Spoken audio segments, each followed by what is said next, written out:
Hi friends, eggs boil చేసుకున్న తర్వాత అలా ఘాట్లు పెట్టుకోవాలండి. ఇప్పుడు పొయ్యి మీద ప్యాన్లో ఆయిల్ వేసుకోవాలి.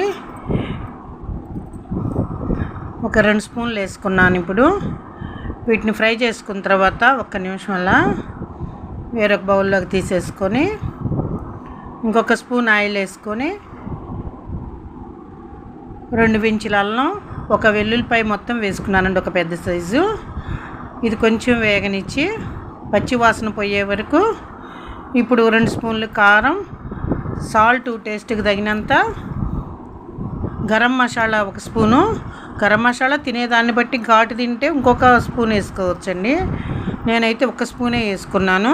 1 నిమ్మకాయ పిండుకుంటే సరిపోద్దండి. దీంట్లో నేను కొంచెం చింతపండే పిండుకున్నాను.